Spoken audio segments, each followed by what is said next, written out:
नमस्कार दोस्तों। जब इस सृष्टि का प्रादुर्भाव हुआ, ब्रह्मा जी ने यह सृष्टि की रचना की, उस समय जो ग्रह नक्षत्र योग करना आदि की भी रचना हुई। दोस्तों, वैसे तो संसार में अनेकों ब्रह्मांड हैं, लेकिन जिस पृथ्वी पर हम रहते हैं उसके पास का जो ब्रह्मांड है उसका जो मुख्य केंद्र है वह सूर्य है। हमारे ऋषियों ने इन ग्रहों का जो चराचर जीव हैं, भले ही वो जलचर हो, थलचर हो अथवा नवचर, उनके ऊपर कैसा प्रभाव आने वाला है इसका विचार किया।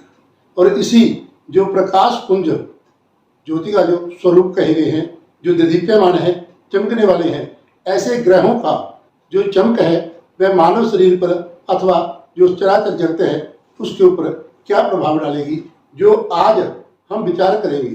क्योंकि जो हमने ये चैनल बनाया है ये जानने के लिए कि ज्योतिष के जो रहस्य हैं उनको जानने के लिए है। और इसमें हमने जो विश्लेषण किया है वह ज्योतिष के प्रारंभ से कब ज्योतिष उत्पन्न हुआ और किस प्रकार इसका प्रभाव अर्थात ग्रहों का प्रभाव मानव शरीर पर एवं अन्य चराचर जो प्राणी हैं उनके ऊपर कैसा पड़ता है, तो आज हम जानेंगे कि ज्योतिष क्या है।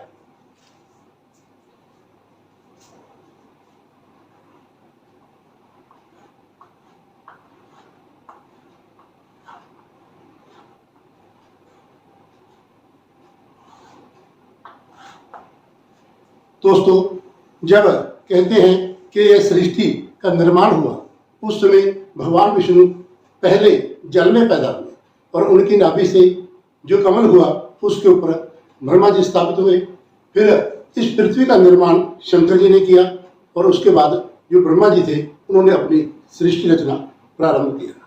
जिस समय यदि आज के विज्ञान के अनुसार भी हम इस पृथ्वी पर जो चराचर प्राणी हैं उनका आगमन या विकास कैसे हुआ जानते हैं, तब भी जो हमारे सनातन धर्म में मूल आधार भगवान विष्णु हैं और ब्रह्मा जी ने यह सृष्टि का निर्माण किया, उसी प्रकार यदि आज विज्ञान भी यही स्वीकार करता है कि सबसे पहले विष अणु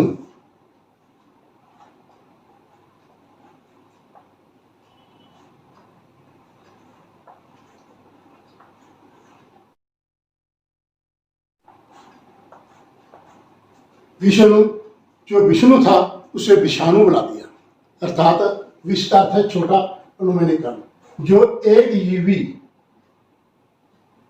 अमीबा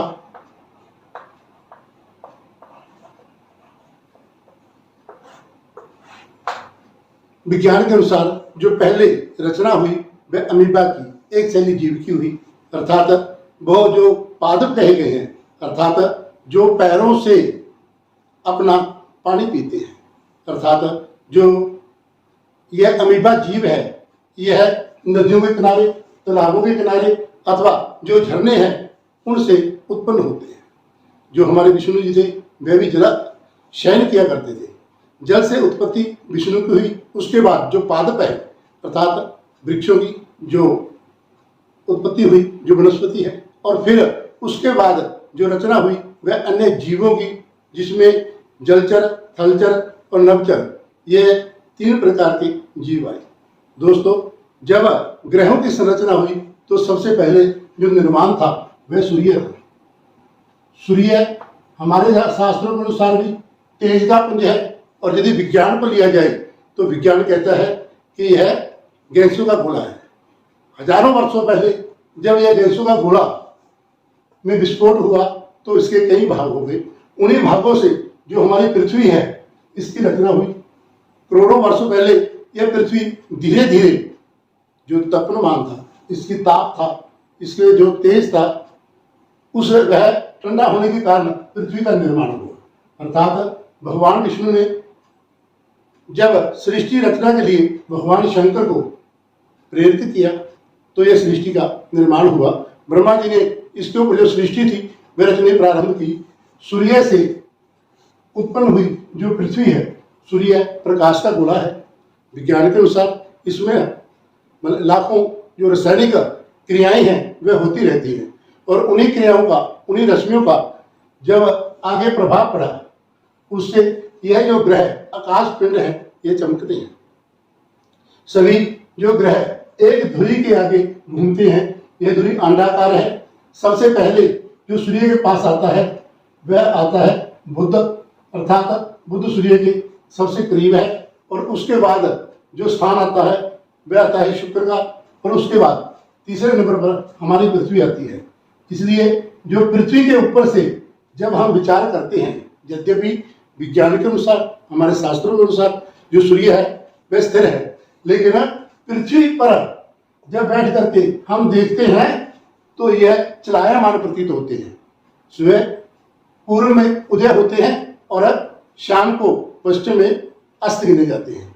इनकी दो गतियां हैं, एक तो दैनिक गति और दूसरी आती है अपने ध्रुव के ऊपर घूमना, चक्कर लगाना। और इसके बाद पृथ्वी के बाद जो स्थान मिला वह मंगल को मिला, और उसके बाद भी जो स्थान है वह बृहस्पति का है, और उसके बाद जो छठा स्थान था वह शनि को मिला, फिर यूरेनस, और उसके बाद नेपच्यून।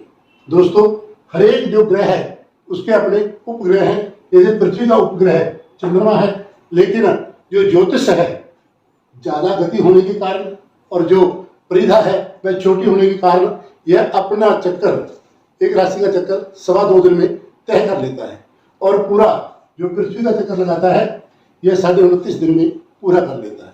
दोस्तों, इनका जो प्रभाव था जब हमारे ऋषियों ने देखा, क्योंकि जो सृष्टि है वह सूर्य की रोशनी से उत्पन्न हुई है, अर्थात उस भगवान की जो माया है उससे उत्पन्न यह जो जगत है, इसका प्रभाव जब देखा कि सूर्य के पास अथवा दूर होने के कारण जो उसकी रश्मियां थी उनका जो कलर है, जो रंग है वह तब्दील होता गया।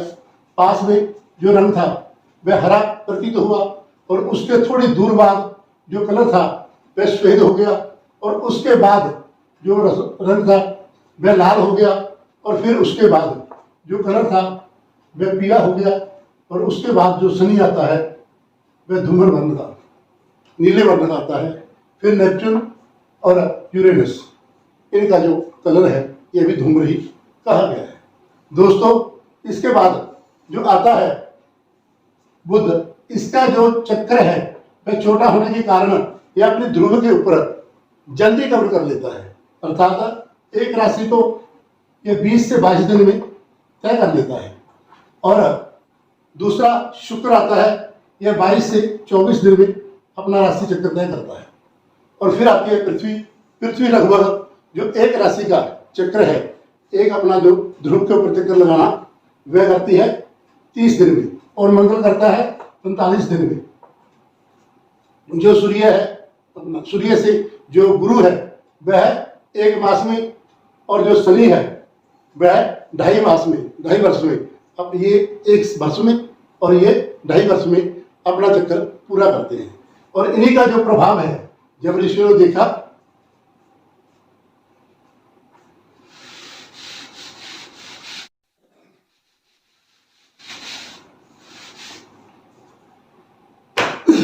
जैसे सूर्य का जो प्रभाव है, क्योंकि जो सूर्य से रोशनी निकलती है उसी से जो जलीय जीव है, वनस्पति है, और जो स्थल के जीव हैं, जलचर, थलचर और जो नवचर है, वह अपना भोजन तैयार करते हैं। अर्थात इससे निकलने वाली जो धूप है उससे जो सारा जगत है, यह जो जगत है इसके ऊपर जो सूर्य की रश्मि है उनका प्रभाव देखा, और उसके कारण जो आगे कलर उत्पन्न हुई, अर्थात बुध का ग्रीन हरा कलर आया तो उसका प्रभाव देखा, और उसके बाद जो श्वेत का प्रभाव देखा, अर्थात अलग अलग जो रंगों का प्रभाव था वह सारे जगत के ऊपर आया। इसी की गणना ज्योतिषियों ने, अर्थात हमारे ऋषियों ने, हमारे जो दृढ़ दर्शन थे उन्होंने, दार्शनिकों ने जब अनुभव की तो इसे वेद का नेत्र मान लिया। हमारे 4 वेद हैं, उनका जो नेत्र है वह ज्योतिष है। तो यह नेत्र किस प्रकार कार्य करता है यह हम जो हमारा चैनल है इसमें विश्लेषण से बताएंगे। आगे हम विचार करेंगे कि ज्योतिष जो अपना फल है वह चराचर जीव के ऊपर किस प्रकार दिखता है। अर्थात इसलिए आप हमारा जो चैनल है इसे सब्सक्राइब करें, इसके ऊपर अपने जो प्रश्न हैं वह पूछे, हम आपको उत्तर देंगे। दोस्तों, यही ज्योतिष क्या है, यह जानने के लिए हम जो अपना चैनल है उसके माध्यम से आपको अगली वीडियो में बताएंगे कि ज्योतिष अपना फल किस प्रकार देता है, इसकी उत्पत्ति कैसे हुई। नमस्कार दोस्तों।